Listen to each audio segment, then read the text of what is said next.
ഇപ്പോൾ fatty liver ഉള്ള ഒട്ടുമിക്കവാറും patients, majority of പേഷ്യൻസും അവർക്ക് ഫാറ്റി ലിവർ ഉണ്ട് എന്നൊരു ഡയഗ്നോസ് ചെയ്യപ്പെട്ടത് അവർ ഈ ഫാറ്റി ലിവറിന് വേണ്ടി ടെസ്റ്റ് ചെയ്തപ്പോഴോ അല്ലെങ്കിൽ സ്കാൻ ചെയ്തപ്പോഴോ ഒന്നും ആയിരിക്കില്ല. ഇപ്പൊ നമ്മൾ ഒ പിയിൽ വരുന്ന കുറെ പേഷ്യൻസിനെ നമ്മൾ വേറെ എന്തെങ്കിലും കംപ്ലൈൻസ് ആയിട്ട് അവർ വരുമ്പോൾ നമ്മൾ സ്കാൻ ചെയ്യുമ്പോൾ അല്ലെങ്കിൽ അതുമായി ബന്ധപ്പെട്ട വേറെ ടെസ്റ്റുകൾ ചെയ്യുമ്പോഴായിരിക്കും അവർക്ക് ആക്സിഡന്റലി ഫാറ്റി ലിവറും കൂടെ നമ്മൾ ഡയഗ്നോസ് ചെയ്യപ്പെടുന്നത്. അപ്പൊ ആ റിപ്പോർട്ട് കാണുന്ന പേഷ്യൻസ് ഭയങ്കര പാനിക് ആവാറുണ്ട്. ഫാറ്റി ലിവർ എന്നുള്ള റിപ്പോർട്ട് കാണുന്ന പേഷ്യൻസ് ടെൻഷൻ അടിച്ച് പറയാറുണ്ട്, അവർ പാനിക് ആവാറുണ്ട്. അപ്പൊ നമുക്ക് ഒരു വ്യക്തിക്ക് ഫാറ്റി ലിവർ ഉണ്ട് എന്ന് തുടക്കത്തിൽ തന്നെ അറിയാൻ വേണ്ടി പറ്റുന്ന ഏറ്റവും പ്രധാനപ്പെട്ട 3 സിംറ്റംസ് അതാണ് നമ്മൾ ഡിസ്കസ് ചെയ്യാൻ പോകുന്നത്.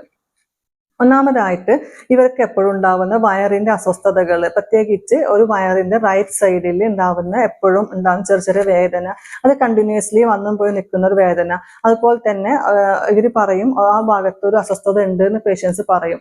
അല്ലെങ്കിൽ എപ്പോഴും ഗ്യാസിന്റെ ഒരു ബുദ്ധിമുട്ട്, എപ്പോഴും വയറ് വീർത്ത് നിൽക്കുന്ന പോലെ തോന്നുക, കുറച്ച് ഭക്ഷണം കഴിച്ചാൽ തന്നെ ഭക്ഷണം പെട്ടെന്ന് മതിയാവുക, പിന്നെ എപ്പോഴും ഭക്ഷണം കഴിക്കാത്തപ്പോൾ പോലും വയറൊരു ഫുള്ളായ ഫീലിംഗ് ഉണ്ടാവുക. ഇങ്ങനത്തെ ബുദ്ധിമുട്ടൊക്കെ ഉണ്ടെങ്കിൽ നമ്മൾ സാധാരണ അത് ഗ്യാസിന്റെ ബുദ്ധിമുട്ടായിരിക്കും അല്ലെങ്കിൽ സമയത്ത് ഭക്ഷണം കഴിക്കാഞ്ഞിട്ടായിരിക്കും എന്നൊക്കെ വിചാരിച്ച് നമ്മൾ അതിനെ നിസ്സാരമായിട്ട് കളയാറാണ് പതിവ്.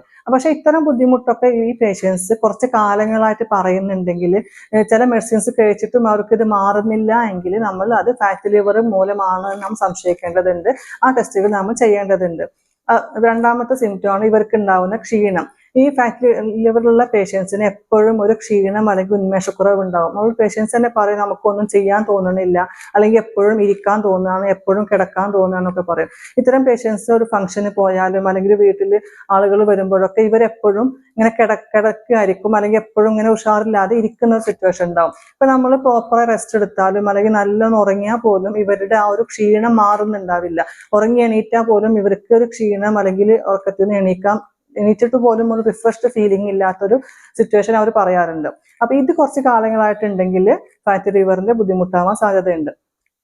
പിന്നെ ഇവർക്ക് ഉണ്ടാകുന്ന ബുദ്ധിമുട്ടാണ് അമിതവണ്ണം, പ്രത്യേകിച്ച് അബ്ഡോമൻ ഏരിയയിൽ വയറിന്റെ ഭാഗത്ത് ഉണ്ടാവുന്ന ഫാറ്റ്, അതായത് കുടവയറ് പോലൊക്കെ പേഷ്യൻസ് ഉണ്ടാവും. അപ്പൊ ഇവരിത് കുറക്കാൻ വേണ്ടി മാക്സിമം ശ്രമിക്കുന്നുണ്ടാവും, ഡയറ്റിംഗ് ആയിട്ടും അതുപോലെ എക്സസൈസ് ആയിട്ടൊക്കെ ശ്രമിക്കുന്നുണ്ടാവും. പക്ഷെ ഈ ഒരു അബ്ഡോമൻ ഏരിയയിലുള്ള ഫാറ്റ് മാത്രം ഇവർക്ക് കുറക്കാൻ പറ്റുന്നുണ്ടാവില്ല. അപ്പൊ ഇത് കുറച്ച് കാലങ്ങളായിട്ടുണ്ടെങ്കിൽ അതും ഫാറ്റി ലിവറിന്റെ ബുദ്ധിമുട്ടാവാൻ സാധ്യതയുണ്ട്. അപ്പൊ ഈ ഒരു സിംറ്റംസിൽ ഏതെങ്കിലുമൊക്കെ നിങ്ങൾ കുറച്ച് കാലങ്ങൾ അനുഭവിക്കുന്നുണ്ട് എങ്കിൽ, നിങ്ങൾ കുറച്ച് മെഡിസിൻസ് ട്രൈ ചെയ്തിട്ടും അത് മാറുന്നില്ല എങ്കിൽ നിങ്ങൾ ഫാറ്റി ലിവറിൻ്റെതാണോ സംശയിക്കേണ്ടതാണ്, ആ ടെസ്റ്റുകൾ ചെയ്യേണ്ടതാണ്. നമുക്ക് ഫാറ്റി ലിവർ തുടക്കത്തിൽ അറിയാൻ കഴിഞ്ഞാൽ നമ്മൾ ഹെൽത്തി ലൈഫ് സ്റ്റൈൽ ചേഞ്ചസ് വഴി നമുക്കത് കംപ്ലീറ്റ്ലി റിവേഴ്സ് ചെയ്യാൻ പറ്റുന്നതാണ്.